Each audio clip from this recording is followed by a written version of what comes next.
It's quite an impressive assembly, especially sitting way up here. Everybody looks really great. And I want to thank Peter for, where's Peter? Yeah. Oh, there he is over there. Yeah. For last week. I always listen to the, John is kind enough to make a CD and deliver it so that I can listen. And I take a great delight in listening to the what happens when I'm not here. It's wonderful. And the discussion and Peter's... Peter covered a lot of ground, actually. Really covered quite a bit of the sutra. And I thought it was a very apt question, the question of, can you think of a moment when suddenly your life changed, you just in a moment? These sudden shifts that are sometimes almost didn't happen. Did anything happen, Can be very poignant and important in our lives if we only would notice direct, simple change all of a sudden. And it happens, So it was nice that was a great discussion topic, I thought. And next week, I'm not going to be here, and Jeff's going to take over for the seminar. And I'm feeling. I apologize for. I'm actually. I have two minds about being away. On the one hand, I feel really great about being away and having other people take over the seminar and have a chance to speak and for you to hear different voices. On the other hand, I don't like to be away so much. I don't like to. This is a little bit too much in this last period. Martha was already saying a little too much, and she's right. So I'm going to try to avoid. This in such a short time, being away so often. I think between now and the time we take a break for the month of July, I'll be missing one more time in middle of May when I have to go to New York. And just to repeat what I was saying last time, and the mailing is going to go out pretty soon, and it'll say this, that we're going to meet I'll be here for the last 2 weeks in April to finish off the discussion of the PlatformSutra. And then, as you've already noticed, the PlatformSutra makes reference to the Diamond Sutra. So we're going to read the Diamond Sutra in the month of May.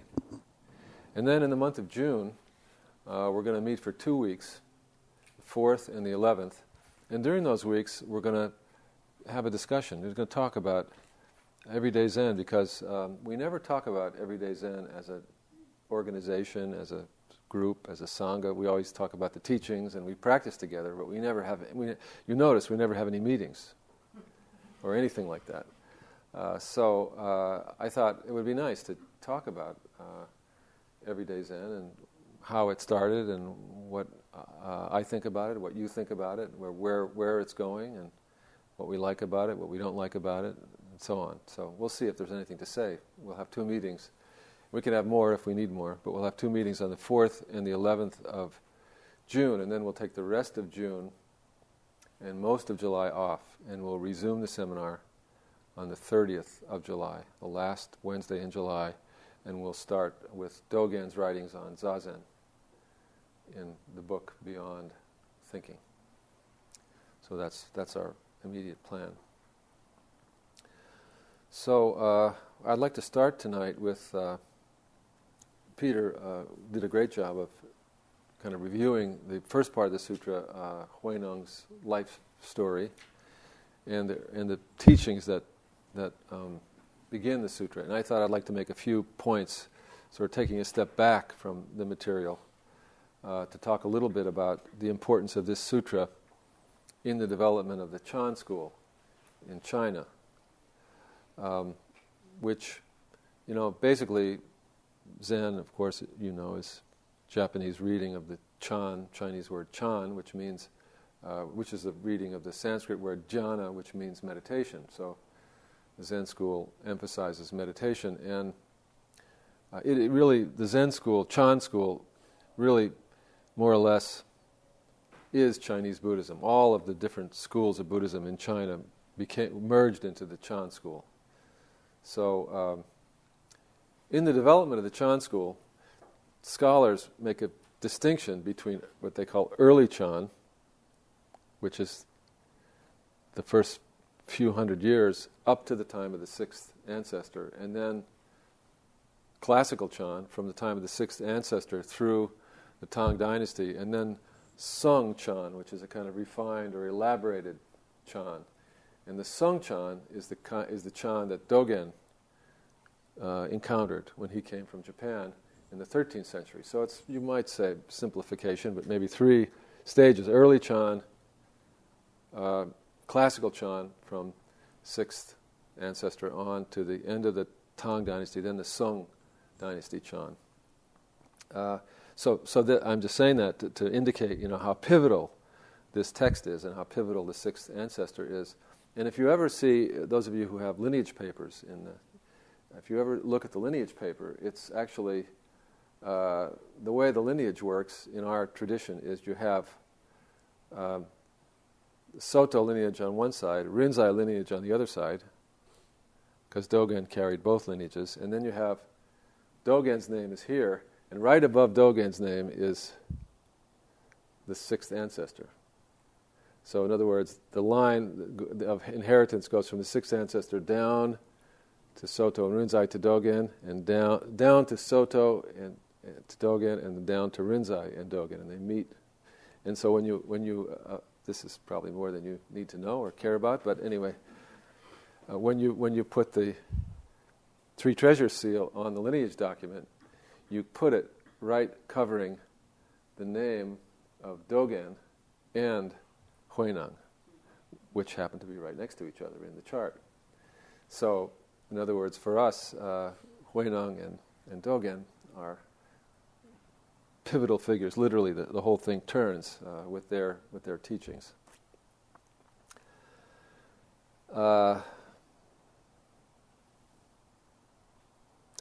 Now, the thing is that what a simple way of looking at what that shift is, what the sixth ancestor, and this is something that in a way is not emphasized. It's there in the text very clearly, but it's not something that's emphasized. If you notice in the story about the poem, right? The poem is going to be written on a wall, and it says in the story that on that wall they've hired a very famous painter to come in and paint on that wall scenes from the Lankavatara Sutra. So they're all set, to do this. But that night, Shenshu writes his poem on the wall, and eventually Huineng writes his poem on the wall, and the abbot calls up the painter and says, "Don't bother coming. We're not going to do this after all. We're going to have this poem on the wall instead." Did you notice that? Well, the poem of Huineng is a poem, and we learn throughout the sutra that Huineng is really inspired by the Diamond Sutra. And the poem that he writes is really a poem that reflects the emptiness teachings. And the Lankavatara Sutra is a sutra that is not particularly reflecting the emptiness teachings. It's a sutra about the nature of mind, about meditation, about purity, about transformation. Well, the Lankavatara Sutra is the characteristic teaching of early Chan. And the Diamond Sutra is the characteristic teaching of classical Chan. So you see in the sutra the fact that the simple, direct poem of Huineng, a few words, replaces this elaborate painting of the Lankavatara Sutra, is telling you that in this sutra the Zen school is not abandoning the teachings of the Lanka, but emphasizing instead the teachings of the Diamond Sutra, the teachings of the emptiness and of emptiness of all things, and the as Peter mentioned last time, the actual title of the sutra is the Mahaprajna Paramita Sutra of the direct teaching of the Southern school. So it's explicitly a sutra that references the emptiness teachings. And we've done in the Dharma seminar over the years, we have come back many times to the emptiness teachings. There are many sutras that reflect those teachings. We've read the Heart Sutra and studied the Heart Sutra, and all those, if you're interested, I think the audio files for those seminars are on the website. We've also read Nagarjuna 20 verses from the center. We've read the 8,000-line Prajnaparamita Sutra, and as I say, next month we'll read the Diamond Sutra. And in a word, those teachings are about the reality that everything, the way it already is, without the necessity to change it, fix it, gradually transform it, gradually make it different, but things directly as they are already empty of all the things we think they're full of. So everything is already connected, free, without problems. Then we come along and we project onto it all the different problems that we have because of our framework of thinking. And then we think, I've got to do a lot of work to overcome all of these problems. I've really got to study hard and blah, blah, and all these things, and overcome all these problems so that I can make them better. Not seeing that actually, if you look closely enough, directly enough, actually there's no problem. So the Lanka is a sutra about how we have to work really, really hard to overcome our problems, and the Diamond Sutra is a sutra about how just look and see, right, as it is, directly and simply, very simply, and you'll see that everything is already okay, fundamentally okay, because not really there. And once you get used to that idea and can be cheered up by it instead of freaked out by it, then it's really good news. What's the problem? So that accounts for a lot of the sort of things you hear in the Zen, the stories and so on, turn on this kind of understanding. And the Heart Sutra says, emptiness is form, but form is emptiness. So don't worry. In other words, it's a radical teaching of non-duality. There's no real, actual, true, other than linguistic and conceptual distinction between outside and inside, between self and others, between the religious and the non-religious. All the things that we have to cultivate to get from one to the other are not different one from the other, so there's nowhere to get to, and no cultivation is necessary in the ultimate sense.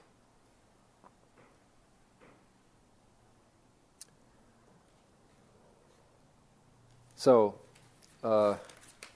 this sutra very, very strongly expresses that teaching, non-dualistic teaching. And in classical Mahayana Buddhism also, there is a sense of very, the classical teachings talk about how long it takes to become a Buddha, many, there's some statistic actually they say I forget what it is, something like 10 to the 28th power, that number of lifetimes, something like that, really big number. And all the things, all the different practices that have to be cultivated, and the many Buddhas that have to be revered and venerated, and so on and so on and so forth. This turns all that on its head and says, no, none of that is, that's only apparently that's all true, but in reality, we're already Buddha. We just have to see it. We're already okay. We just have to see it. You saying something? Were they aware of Bodhidharma? Was who aware? Huineng? Yeah. Oh yeah. Yeah, he would have been aware of Bodhidharma, because Bodhidharma was the first Zen ancestor. Yeah. Yeah, so he was. So the authors of this text, and we don't think it's exactly Huineng, but other people later would have been, definitely aware of Bodhidharma and aware of the teachings of the Lankavatara Sutra and aware of all the kind of points of view of the early school. So, I don't want to make this sound like this is a completely different thing. It's a matter of emphasis, but the emphasis really shifts here with the sixth ancestor.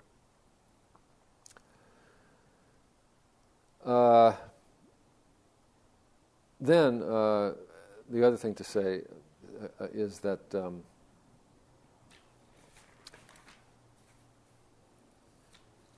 there's a whole, and I think Peter talked about this a little bit last week, but I wanted to say more about it. There's a whole sort of cultural and political subtext to the sutra.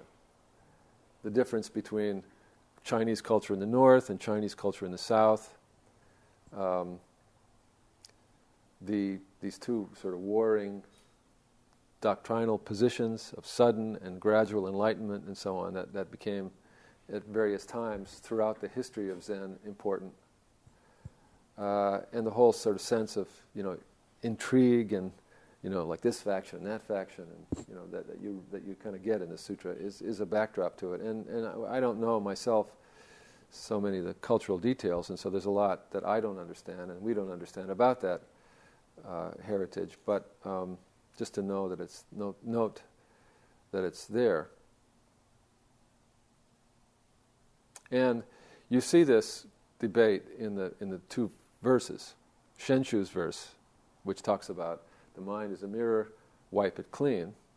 Continuously, we always have to purify and straighten ourselves out all the time.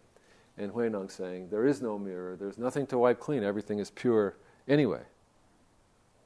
So you see, in the comparison of the two verses, the difference. Of course, now, in terms of this sutra, Shenshu's verse is the bad verse, not shallow understanding, no good, Huineng's verse is the good verse, profound, true understanding, because this is a sutra that is sort of promoting that point of view and to some extent denigrating the other point of view. But from the standpoint of our own school of Zen,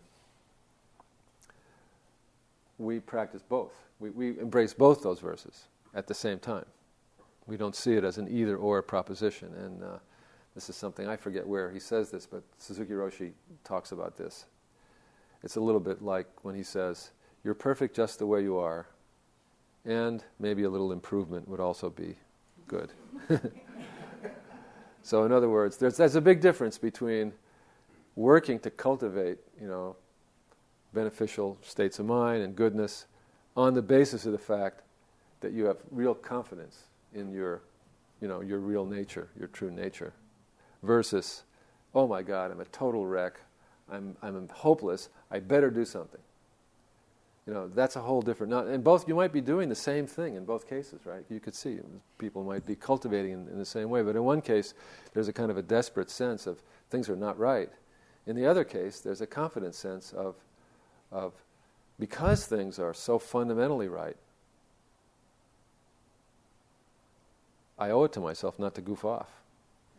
I owe it to myself to be good and practice goodness and be kind and be loving, exactly because my nature is so dignified and powerful, and so is everybody else's. Therefore, how do I not take care of myself and respect myself and others? So it's a very different... But in both cases, there's cultivation. There's dust wiping. So our way is a dust wiping way on the basis of a real confidence in our true nature. And I think this is the virtue of our sitting practice. To a great extent, the point of our sitting practice is, in the way that we practice, the gradual dawning in us of that confidence. A strong sense of, when I return to my cushion, when I return to my breath, when I return to my heart, when I return to my mind, I see I see many confusions and so on and so forth, but I also see underneath that something fundamentally pure and strong, just in my being alive. Just in that. And so whatever fixing I need is based on that strength. And I think we find that as we return over and over again to the cushion, and our sitting becomes at some point a tremendous pleasure to return to and rest in our Buddha nature. So, from the standpoint of the way that we practice, the two poems complement each other. They don't contradict each other. They complement each other. And not only do they complement each other, but from the standpoint of our tradition, neither one would make sense without the other. In other words, cultivation without confidence in Buddha nature would make no sense. You'd never get anywhere. And Buddha nature without the sense of responsibility and delight in cultivation would make no sense. You wouldn't really be confidence in Buddha nature if you didn't feel that sense of responsibility and delight in cultivation of the good. So the two poems, far from being contradictory, need each other, complete each other. So, in other words, the radical non-dualistic perspective, when you think about it, although you wouldn't get it quite from this text, in fact, it doesn't exclude the dualistic. Because that would be, by definition, dualistic. It includes the dualistic within it.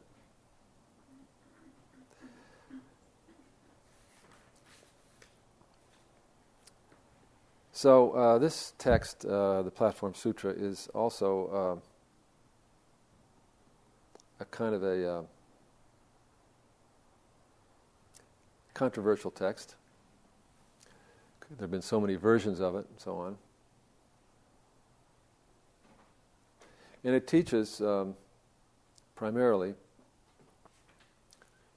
Zen, as I'm saying, as a direct, simple, rough and ready path, as opposed to, scholasticism, complications, ritual, and so on. And you see this in the story, a young, illiterate person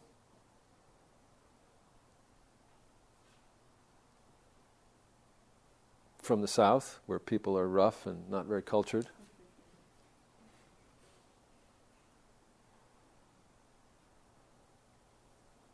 comes up and says to the great, Zen master, I'm here to become a Buddha.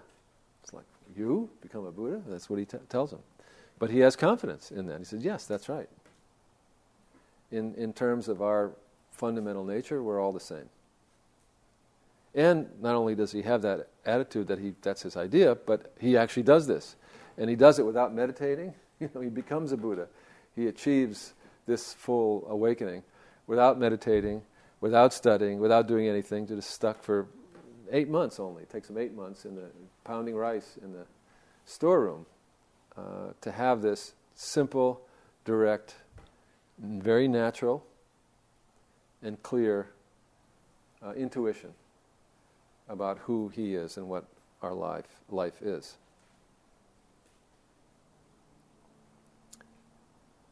So as I said, this text did become a very polemical text, and there were lots of the Dunhuang texts were discovered very late in the game. Maybe, I forget when the famous Sir Ariel Stein, do you know when was? Early 1900s, yeah.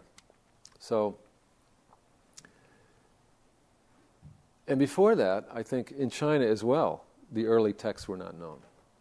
And they were reading a late version, maybe a 13th century version of the text, which was very polemical and had lots of material that is not included in this version that we're reading, Redpine's version, or Yampolsky's version either. But Redpine sometimes will quote in his commentary, he'll quote at length from the Ming Dynasty, the later version of the sutra. So it becomes a polemical text to champion the so-called sudden school of enlightenment over the so-called gradual school of enlightenment, the southern school versus the gradual northern school. And of course the poems, exemplify that, as I said. So there was so much of that polemical stuff in the text that, like when Dogen read this text, he only knew the Ming Dynasty version, and it was already known in Dogen's time that this was like a text that had a lot of mixed up additions to it. So Dogen never talks about this text. He didn't like it, and I don't like it that much either. For that reason. Because I think it is, even in the earlier version, which is less that way, it's still pretty polemical, and you can still feel the sense of intrigue and debate and argument, almost doctrinal argument seems to me one of the main kind of sounds of the text. And Redpine does a good job in a very few pages of telling you the whole history of the text. Because, any text you read, right? Any text of any religious tradition that you read, people are always saying, well, now what did the Buddha really say? What did Jesus really say? What did Moses really say? What did Dogen really say? Well, nobody knows. The quest for the original text is like a hopeless quest. Nobody will ever know what anybody actually said. The only thing you know is what the text says, and you can maybe sometimes trace it back to previous texts, but texts get lost, they get copied wrong, they get copied wrong on purpose, they get copied wrong by mistake, and so on. So, I guess you could say, well, then let's make our own text. What the hell? Why should we? But maybe we don't go that far, because texts are handed down over many, many generations. They build up a certain weight of interpretation and practice over the generations. So in a way, all the practice and all the thinking and all the debate that this text has engendered kind of are in the words now. So that's why you can't just sort of make up your own, although I suppose you could, but it wouldn't have the weight that these texts have. So let's forget about what did Huineng really say, or which text is true or right or wrong. Let's just read the text and see what we make of it and what we understand. And it's always a process of understanding together. That's another thing about these texts. Scriptures are always like that. They're always carried in a tradition. They're always corrupt in the sense of we can never know the original. And they're always read and practiced in community over the centuries. So it becomes a profound thing, right? To be basically in conversation with one another about the deepest things about a human life, and not only in conversation with one another, but in conversation at the same time with generations before us who've had the same conversation, and the conversation has evolved and developed over time. So it's a kind of a beautiful thing, the practice of reading Scripture in the light of actual practice, not as a academic study, but in the light of actual practice is a beautiful thing. And that's one of the main purposes of our seminar. That's what we do most of the time, not always, but most of the time in the seminar we read these sacred texts.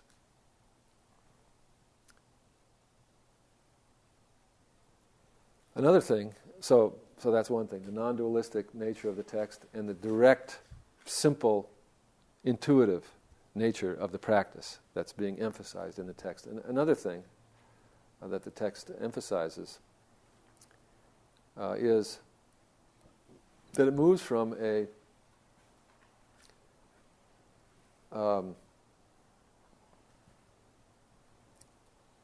practice that, when you think about it, emphasizes the external. Like, I'm over here and I'm going to venerate the Buddha over there, or I'm going to achieve Buddhahood later, outside, it's going to come outside later. The teachings are over there, outside. It brings it all inside. In a way, that's one of the most radical things about the text. The sixth ancestor is reinterpreting a lot of stuff, a lot of conventional stuff, not only in Chan, but in Buddhism in general. And he's saying, you always thought this meant like something outside of yourself. It actually means something right where you are, right inside of yourself. It's not outside of yourself. It's not later. It's not elsewhere. It's always here, and it's always now, and it's always right where you are. So, as Peter said last time, the actual situation of the sutra is an ordination platform where a whole bunch of lay people actually are receiving ordination, receiving initiation. And so the beginning of this, so it's a ceremony. The sutra is actually an actual ceremony, supposedly, that the six ancestors sitting up there, like I'm sitting here, and everybody's about to take the precepts, and he's saying, chant with me, and all this stuff. So it's a ritual. So I'm going to begin on page 17 here. This is all illustrative of the fact that there's a radical reinterpretation of everything external to being everything internal. So on page 17 you have the four vows, the vows that we always chant ourselves at the end of our evenings here. So here's the 4 vows. I vow to save all beings, no matter how numberless. So it's just a little different translation. We have a translation that chants better. Beings are numberless. I vow to save them. It's better English for chanting. And when we translate these verses, we're always thinking, how will it chant? But it's the same verse. I vow to end all afflictions, no matter how countless. I vow to master all teachings, no matter how limitless. I vow to attain Buddhahood, no matter how transcendent. Now recite this 3 times. So the whole assembly of people recite this verse 3 times.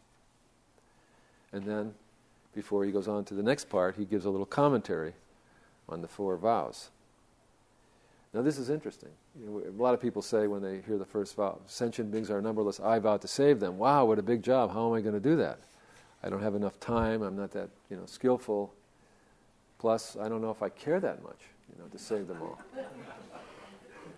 So what does that mean? And so he says, good friends, as for I vow to save all beings, no matter how numberless, it isn't Hui Neng who does the saving.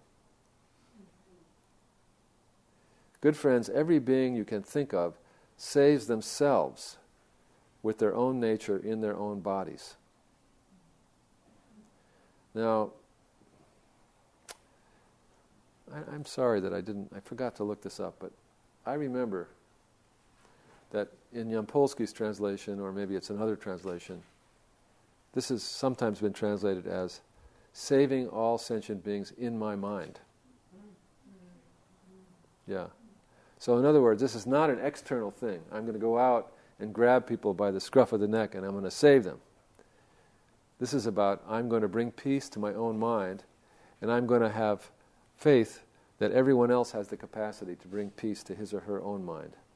Because my nature and everyone else's nature is of peace. What does it mean to save themselves with their own nature?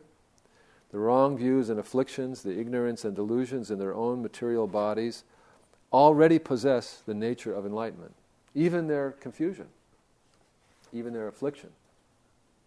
If they could see it for what it really was, they would see that it was already pure. It is just this nature of original enlightenment that saves them with right views. Once they realize the prajna wisdom of right views, they dispel their ignorance and delusion, and each being saves themselves.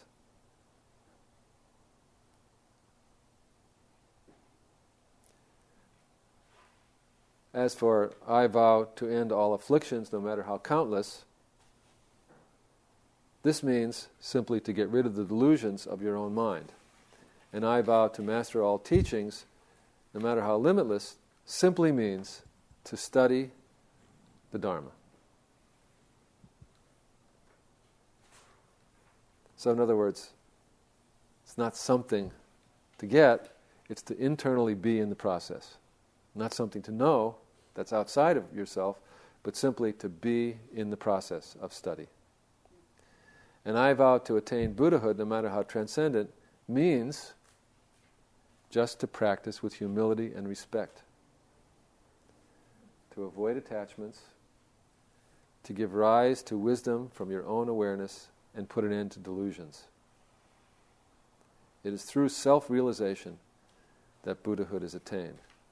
This is the power of making vows.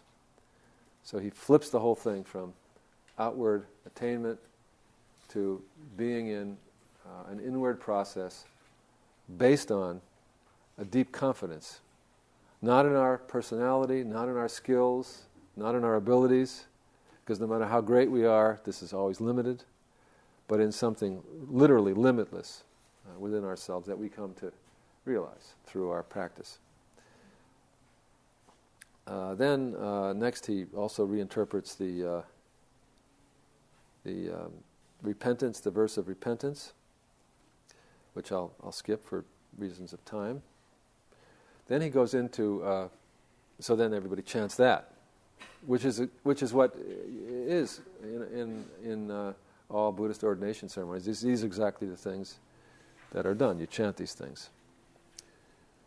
Then you take the triple refuge, and here's how you reinterpret, which is usually translated: I take refuge in Buddha, I take refuge in Dharma, I take refuge in Sangha. You know, the teacher, the teaching, the community. Here's how he reinterprets this: we take refuge in enlightenment and the best of two-legged creatures. That's a word for the Buddha, the best of two-legged creatures. I guess they weren't thinking of chickens, or I guess the idea was that the Buddha was better than a chicken. We take refuge in truth and the best of what transcends desire. We take refuge in purity and the best of congregations. That's the Sangha.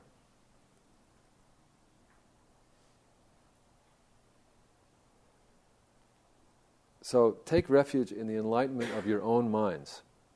That's the Buddha.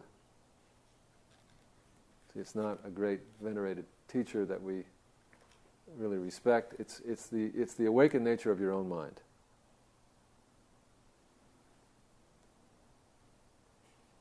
And the Dharma is to be free from attachment. That's the teaching. Free from clinging, free from holding on. That's the whole of the teaching. When you are free from holding on, then that's all the sutras and all the teachings and all the details are included in that.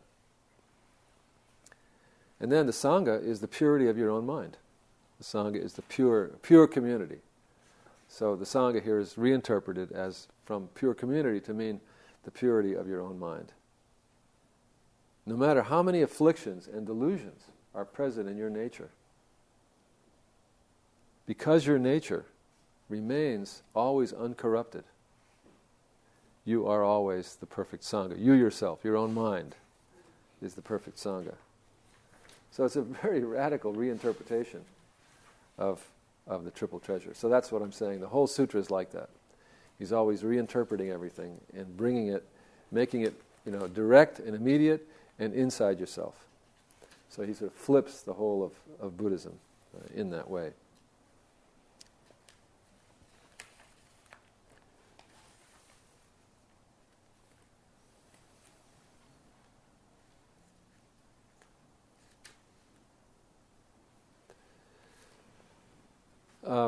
I was thinking a little bit more about this business of the two verses. And did you notice in the story that Shenshu writes this verse, and as we know, Peter explained, Shenshu's the head monk, and everybody assumes that he's going to be the one to write the good verse, so they don't even bother. He writes the verse. And did you notice that Hongren, the fifth ancestor, praises the verse publicly? He says to everybody, great verse, everybody should practice like this. Peter pointed out that he says this verse only goes so far, but he actually does that privately later on, not in public, but privately later on, says to Shenshu, well, your verse is good, but it only goes so far. And when Huineng writes his verse, publicly he says, this is a terrible verse.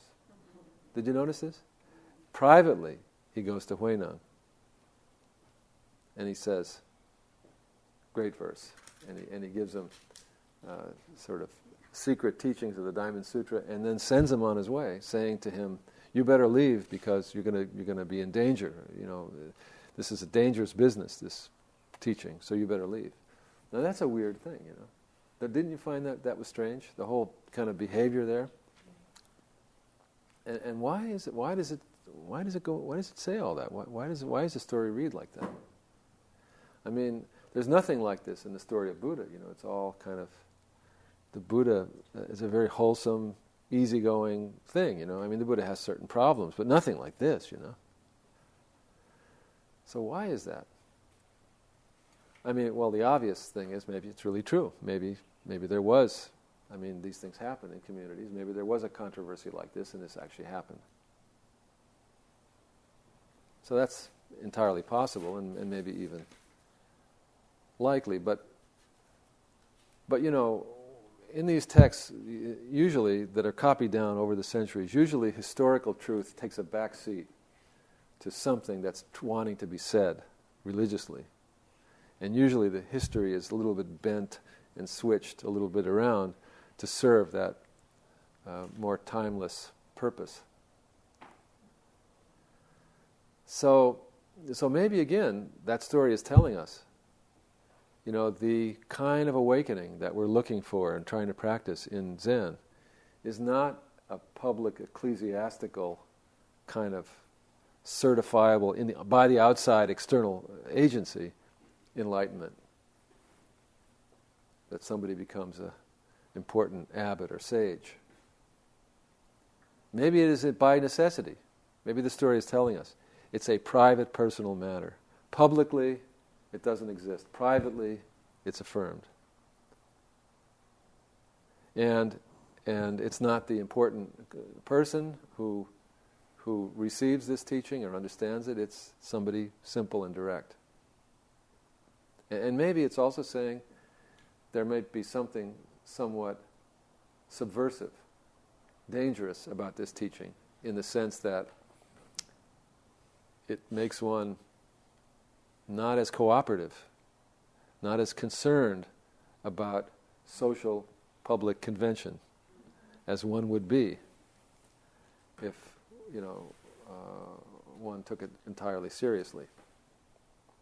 And you see this in Zen. The idea of the sort of outlaw Zen guy is a common trope in Zen.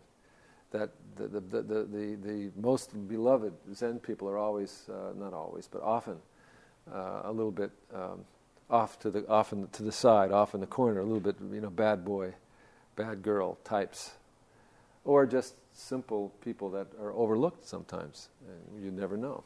The hidden sage, which is a trope not only in Zen but in other traditions as well, and it's a wonderful thought.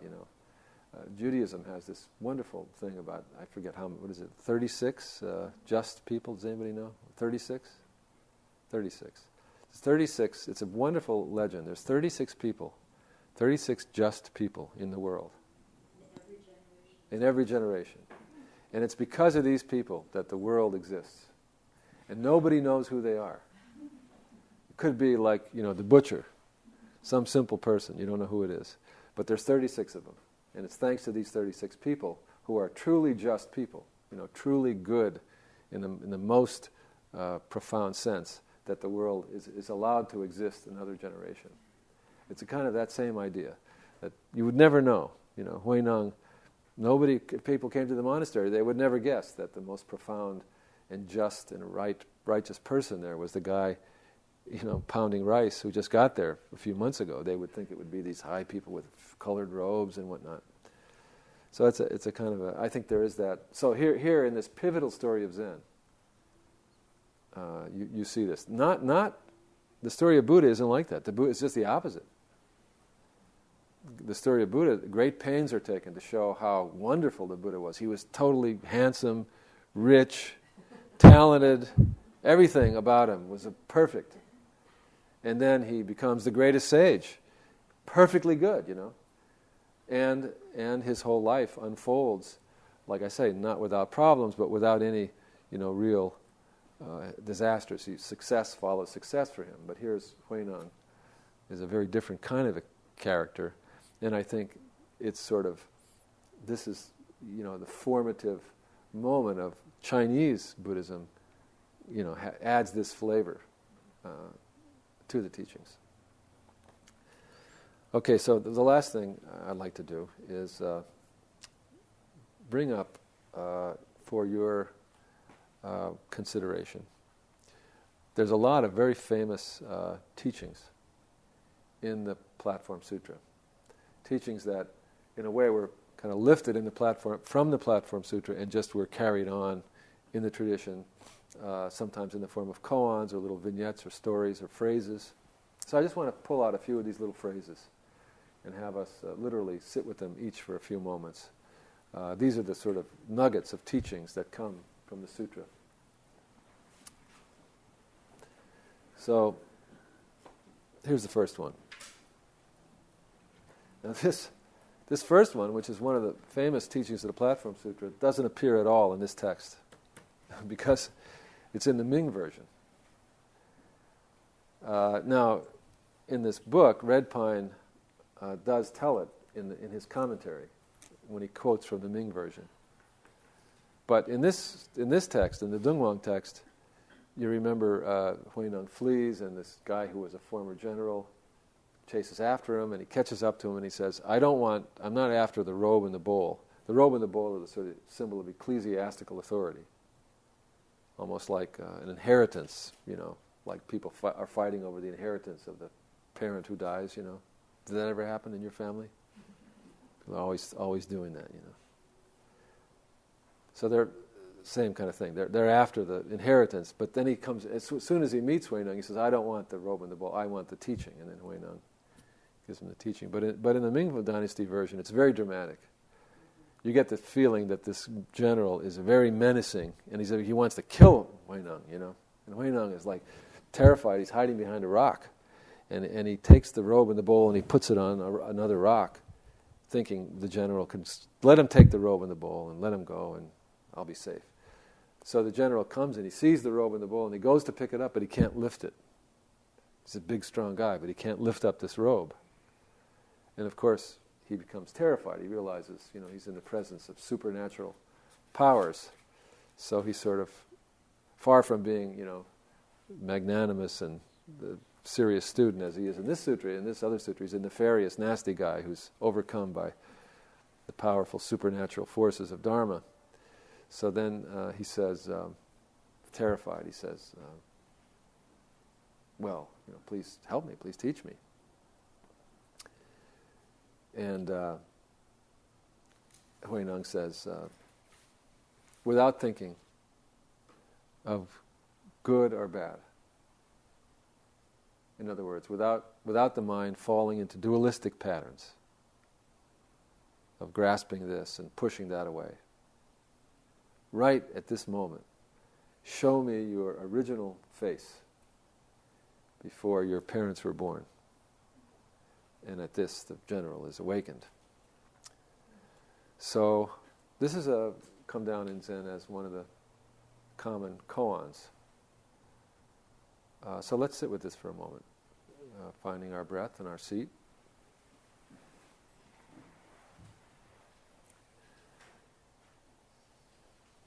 We all look in the mirror and see our face.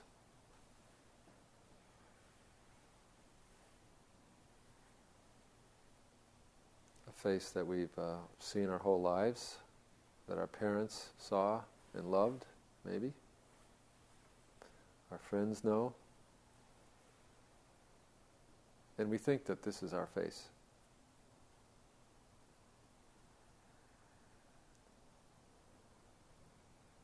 But what is your original face? The face that was there in you before you were born, before your parents were born. What's your original face?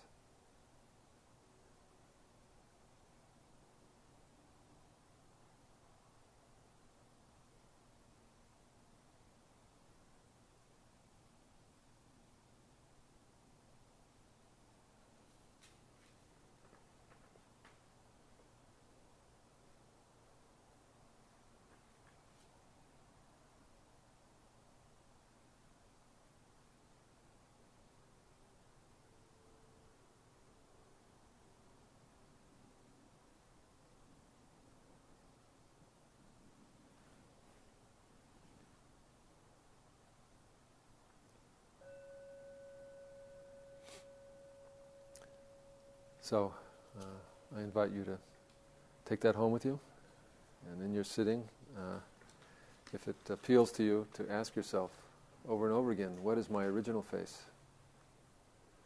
What is my original nature?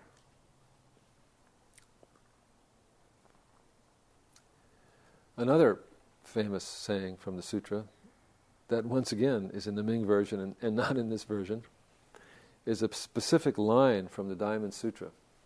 Here, it says that when Huineng was still living at home, he heard someone read the Diamond Sutra, and something in the sutra caught his eye, and that's why he went to the mountain to study Zen. And then after his poem is accepted by Hongren, he's given teachings from the Diamond Sutra. It doesn't say which line of the Diamond Sutra impressed him, but in the Ming version it does say. And the line of the Diamond Sutra that was so important to Huineng is that a bodhisattva should give rise to a thought that is unsupported by anything. An unsupported thought. Unsupported by sight, sound, taste, touch, or mind object.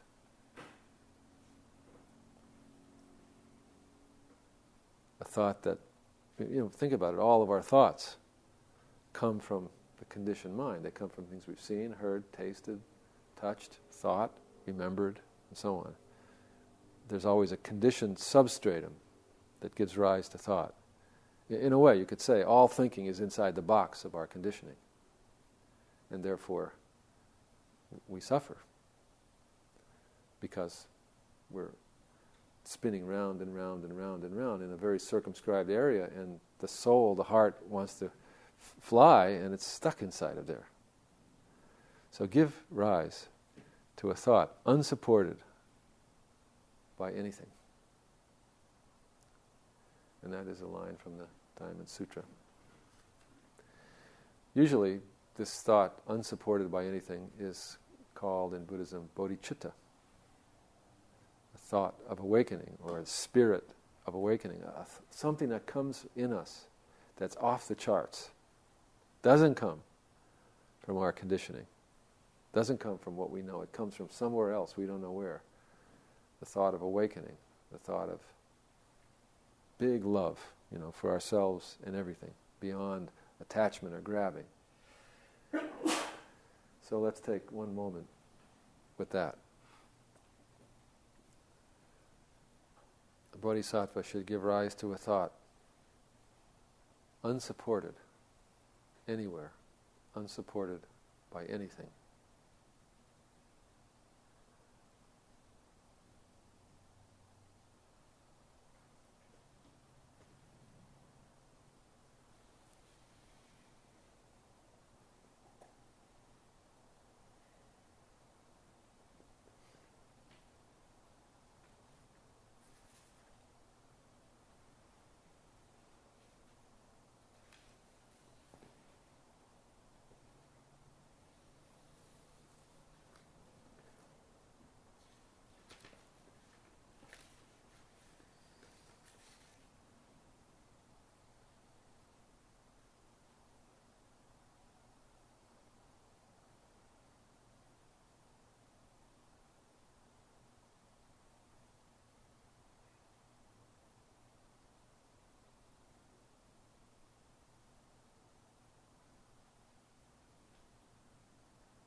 So there's another one to take home, to sit with.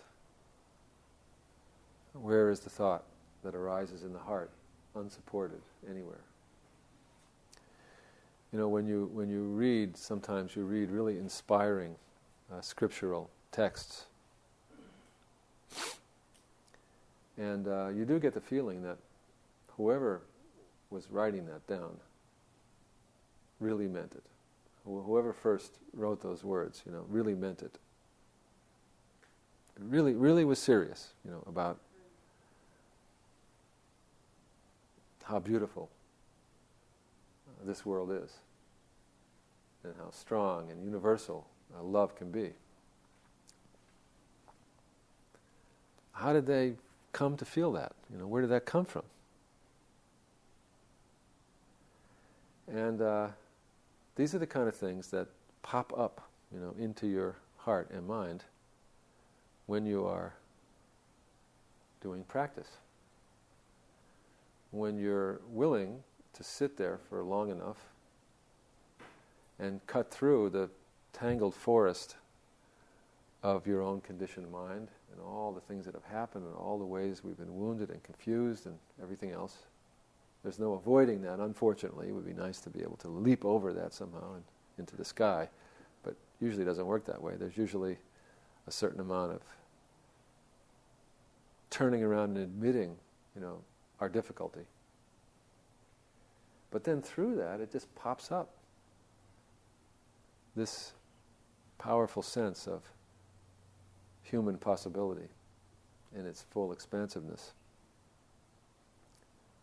So you can't produce exactly, that's the point. You can't produce a thought that's unproducible, that's unsupportable. You can't make it happen. You can only breathe into the hope for it, be willing to face, what's inside of you, and wait.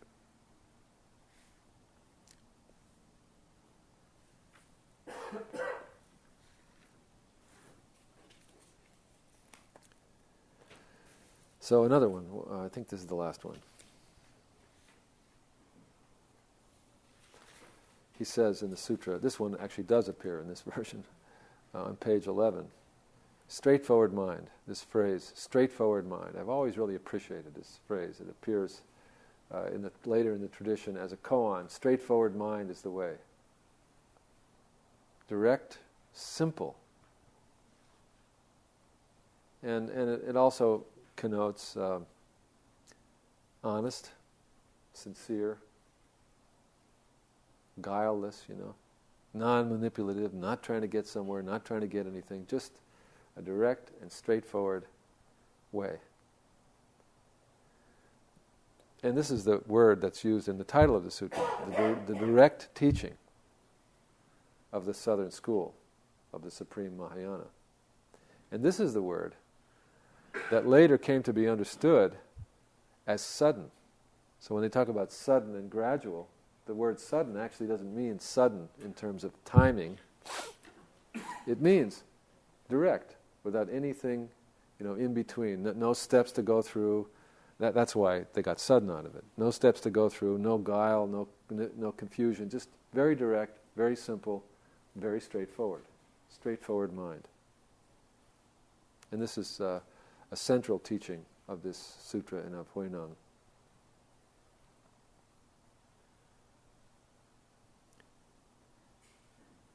And, it did become a polemical controversy, and for centuries, even actually into the present, there's still,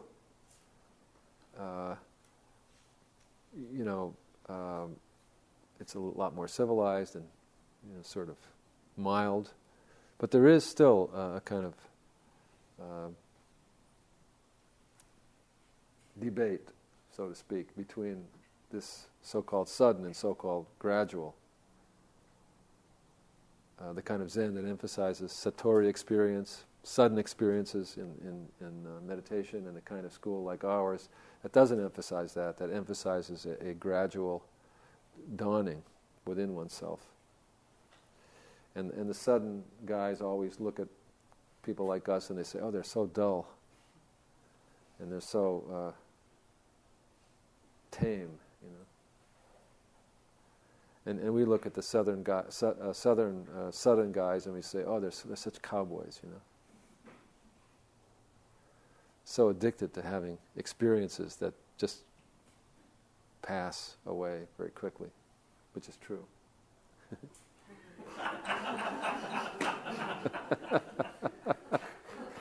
So you see, this goes on even today, this kind of discussion. But as Red Pine points out, this is not a discussion about the speed with which someone attains awakening, because I think we're all going at the same speed, no matter what school it is, which is pretty slowly, actually. Even the sudden enlightenment people are going very, very slowly. Suddenly, but very slowly. It's not about the speed, it's about the attitude. It's about the point of view and the spirit. And Huineng, was never talking about speed or meditation experiences. Never. He was always talking about a direct, unadorned, honest, sincere, and straightforward, as he says, straightforward mind. Straightforward mind is the way. Also, a really famous and important teaching of the sutra, and this really is the last one, is this statement that begins very much in the beginning of his teachings, before the ordination ceremony begins. He says, meditation and wisdom are one.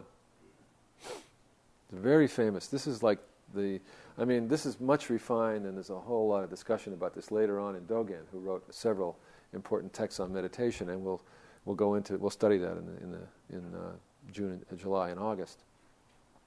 But it begins here, when the sixth ancestor says, you always thought there was meditation and that meditation would get you to wisdom. But that's not right. Meditation and wisdom are the same thing. And again, this is a radical reinterpretation. Traditionally, there's, Shila, Samadhi, Prajna. Morality, meditation, wisdom. And it's kind of like a process. First, you clean up your life, because if you have immoral, cockeyed conduct and thinking, you can't possibly sit still and meditate. You'll go crazy. So first you have to clean up your life. Clean up your life a little bit, then you can meditate. When you can meditate, then you can, through the meditation, achieve insight. So then A, B, C. But he says, no. First of all, the implication is ethical conduct, morality is folded into meditation, which is wisdom. So the whole thing is one thing. So this goes along with, the idea that we don't need to cultivate wisdom, to develop it gradually and slowly, coming from ignorance to wisdom. And we don't sit, to get wisdom or get enlightenment. We sit to express and manifest and appreciate the wisdom, the enlightenment, not to manufacture it. And the sixth ancestor is saying, sitting isn't just sitting like we're sitting here. Sitting is the constant activity of manifesting wisdom in our daily lives. So sitting, when he says meditation is wisdom, he means wisdom is meditation. So meditation is every minute of living, when we're coming forth in our living in this direct and straightforward way, which is wisdom. So that's why they always used to say in the monastery, and those of you who have been in our monasteries know this, they used to say, just follow the schedule. The schedule is your teacher. And in our case, it would be just live your life. Your life is your teacher. And in the schedule, sometimes it's time for meditation. Just like in your life. Sometimes it's time to get up in the morning and sit, or come and sit on Wednesday night, or come sit on an all-day sitting, or come to sesshin. So when it's time, in the schedule, you go and do it. And then, when that's over, you do the next thing. It's work period, you go work. It's mealtime, you go eat. It's all meditation. It's all the manifestation of wisdom. So, meditation is great, it's over, forget about it. It doesn't matter anymore. Do what you're doing. Do the task at hand. When that's over and it's time to meditate, then forget about that. The only thing important is meditation. And there's no sense in the schedule, in the Zen monastic schedule, there's no sense that this is the important thing and this is not important. Everything is to be shown up for, whether it's cleaning the toilet or doing the memorial service for the deceased abbot. There's no fundamental difference between meditation and non-meditation. It's just two different ways of the functioning of wisdom, which is what meditation really is, the functioning of wisdom all the time.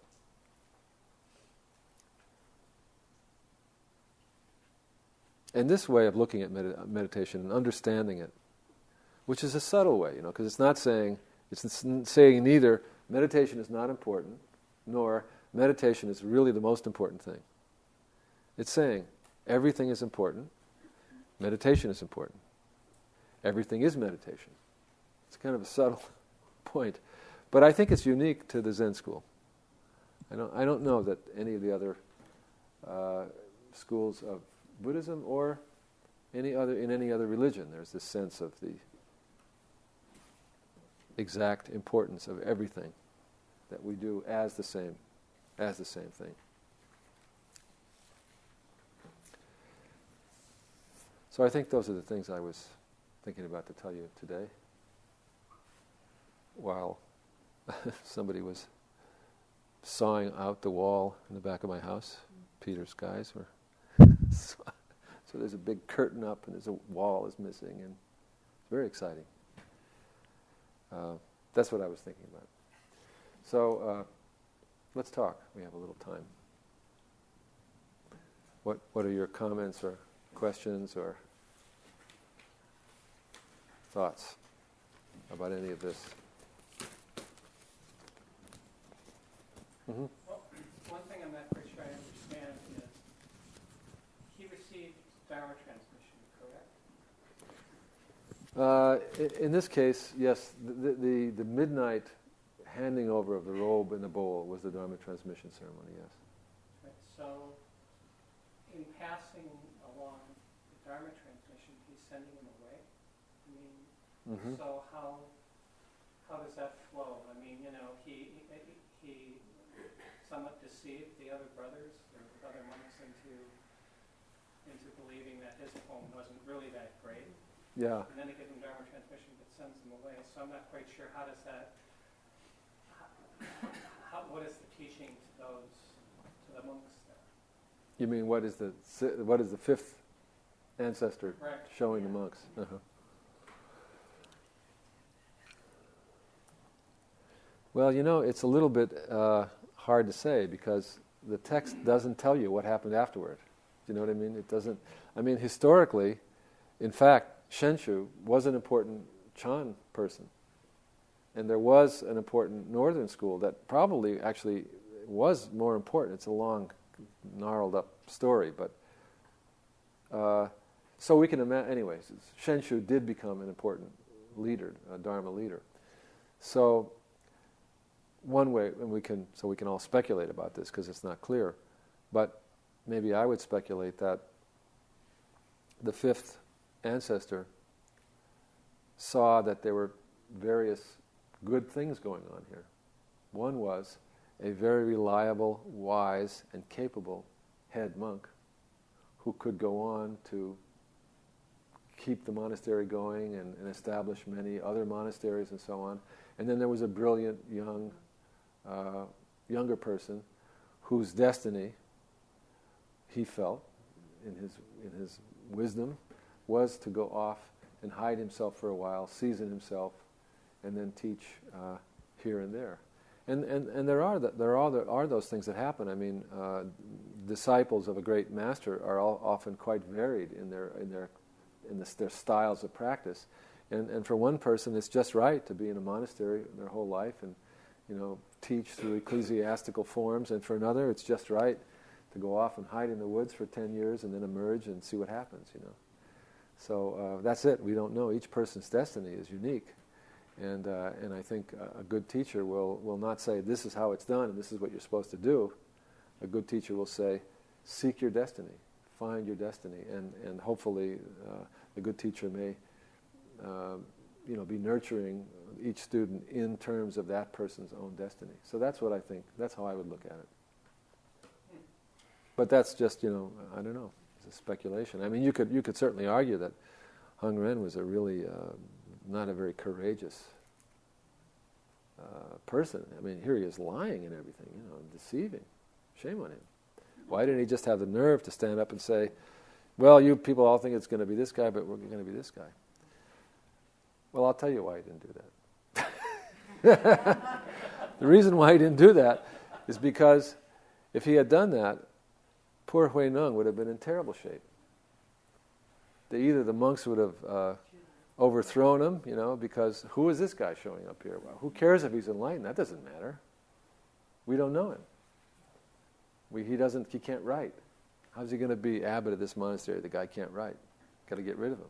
Or if Huineng was really tough, he would have gotten rid of all of them, and then they'd have to start the monastery all over again. What would happen to all those poor monks? They didn't know how to work, get a job, they'd be starving. So he was protecting everybody. He was doing the right thing for everybody. So did he move around for the rest of his life? no, I think he established a temple eventually. Huineng. He didn't. No, he was this place where he was giving this ceremony was his seat, and he had supposedly there was 1,000 people there receiving precepts on that day. So he eventually established the place. So the original monastery was thriving, and now there was another place that was, so the Dharma was spreading. Yeah. Has no one ever been cynical enough to suggest that this charismatic preacher simply stole the bowl and robe, and China's a very big place? Stole it? Well, or finagled it in some way from an aging. I'm sure somebody. I mean, he was a brilliant teacher, and he sort of shortcut the process. Yeah. Well, I don't know. I'm sure this- somebody suggested it. You just did. Devious person that you are. It's nowhere in the literature. In other words, no one has Not that I'm aware of. No, because everybody who comments on these texts is pious. Nobody would ever suggest such things. Yeah. So was he recognized in his life as... Yes, he was recognized. Supposedly, if we can believe the historical records, in his lifetime he was recognized as a great sage. But so is Shenshu, and the trouble with history, as you know better than probably anybody else in the room, is that the people who are in charge get to write the history. So the people who followed him got to write the histories in which he was an important person. But I think it is true in the revisionist history that Shenshu was also a pretty important person, and maybe in his lifetime more important than Huineng. But after Huineng's lifetime, his disciples had more powerful control of the historical record than Shenshu's disciple, and so that's why we have this text the way it is. And the text itself was one of the chief documents that made that so. They waved it around as evidence, and people were interested in the text, and the more people read it, the more that became true. Mm-hmm. I have a kind of question of why you selected it for this month. I've heard you say for this seminar, you should have things that not just the platform. And you sort of alluded to that. Yeah. So why did you? Obviously you read it before. Why did you pick it for you to talk about and for us to read? Well, the reason why is because I figured that you good people should not be subject to the whims of my likes and dislikes entirely. You're sort of stuck with them to some extent, but this is a text that's read, and also partly to celebrate the new translation. I don't think I would have had us do this if Red Pine didn't come out with a new translation, and Jeff's been telling me how great Red Pine's translations are, and so I thought we ought to read some of them. Yeah. So that's part of it. Yeah, it's all Jeff's fault. Right. And in fact, Red Pine is a very good translator, and his he also seems to have a great point of view, reliable point of view. He's like this rare combination of someone whose scholarship is impeccable, and at the same time, he's got a little perspective on it. So he doesn't get entangled in it as a lot of scholars do. I read scholarship. Even when it's entangled, I think it's worthwhile. But he has a practitioner's eye and a sort of a poet's eye, so it's nice to read his translations. What school is he in, Red Pine? What is his? I don't know. Do you know? He's spent 20 years in China, and I wouldn't say that he is in any particular. Yeah, I don't even know if does he practice Buddhism? Do you know? Yeah, he practices with Silas up in Port Townsend. Silas Hoadley. So he sits with Silas. Yeah. Mm-hmm. They're very close friends.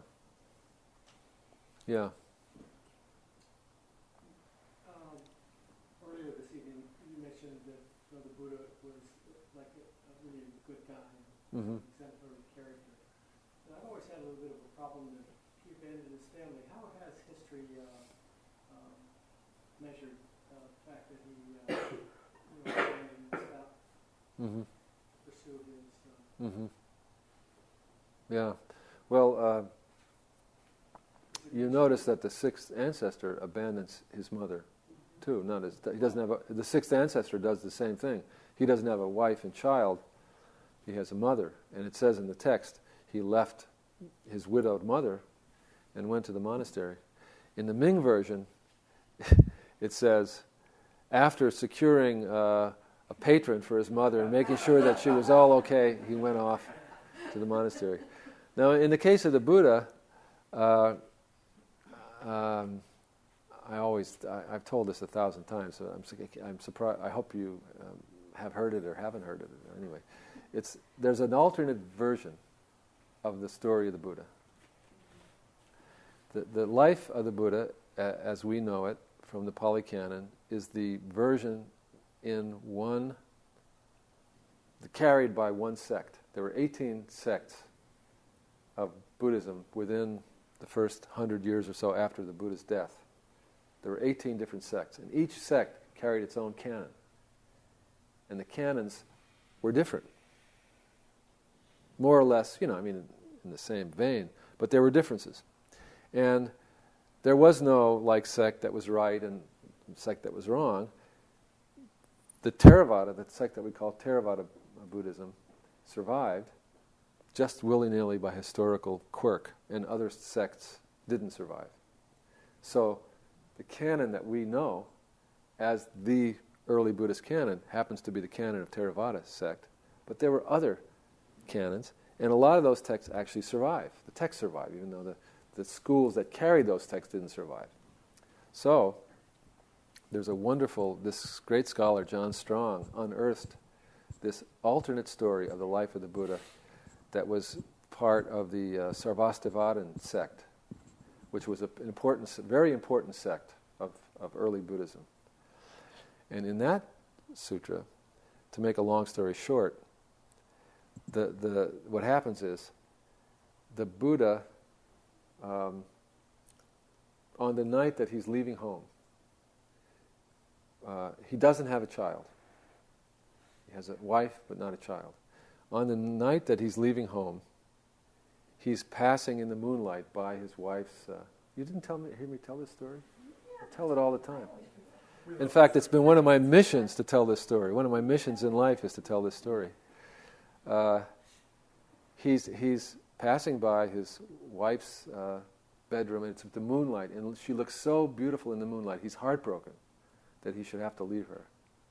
So he wakes her up and makes love to her on the night that he's leaving. Can you imagine this? And leaves. And she becomes pregnant.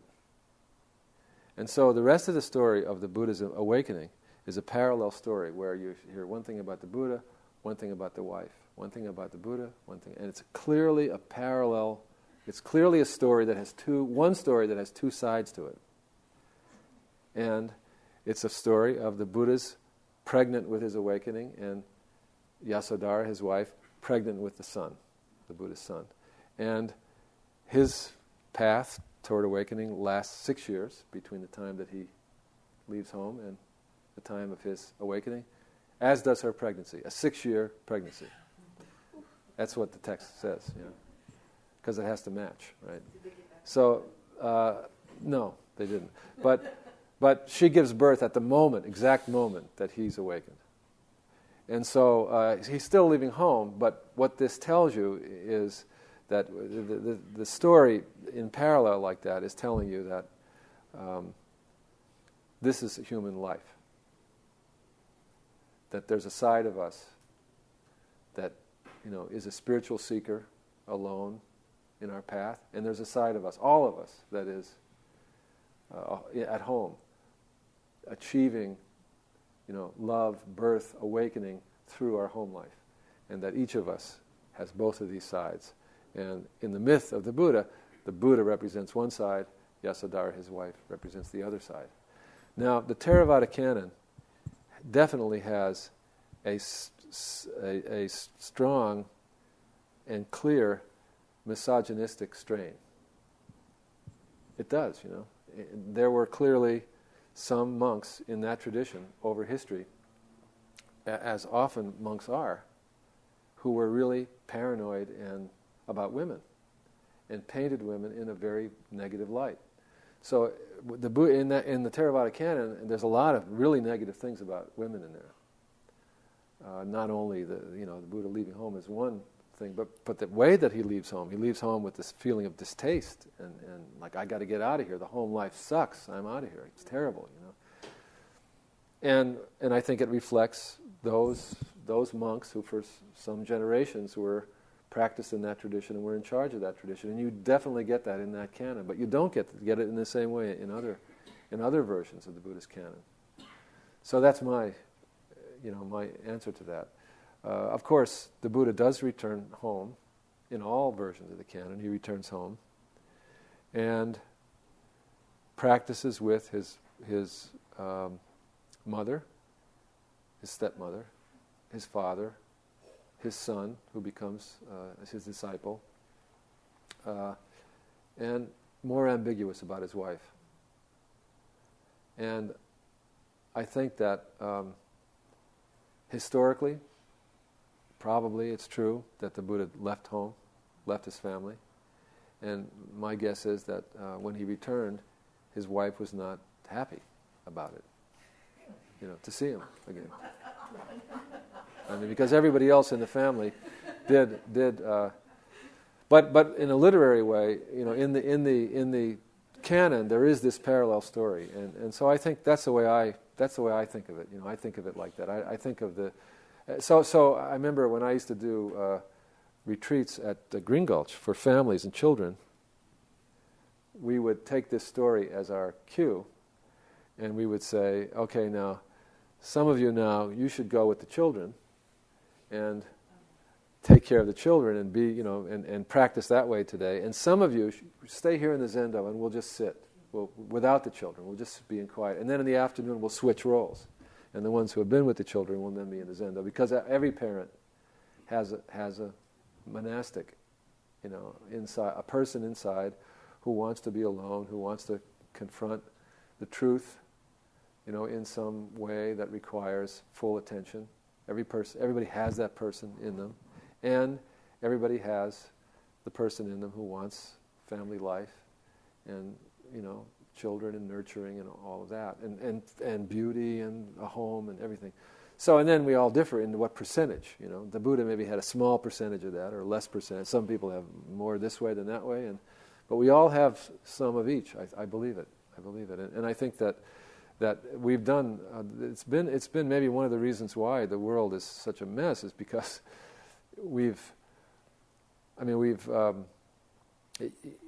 first of all, maybe it was a mistake to say that some people will do this and some people will do that. Never to recognize that we all have both and to honor that and practice in such a way that it allowed people to do that. So that's one thing. But then even when we did segregate, spiritual seekers from householders, there was a time in human history when there were enough spiritual seekers who were engaged. There were monasteries all over the place, in all cultures, in Europe and in Asia, so that the influence of those spiritual places was felt in the villages, and in the families. But now, it's kind of like, I won't say now, but in the last period of time, those institutions all but disappeared, and we were left with only the crazy life of the marketplace and the family, without any sense of the peace that comes from spiritual cultivation.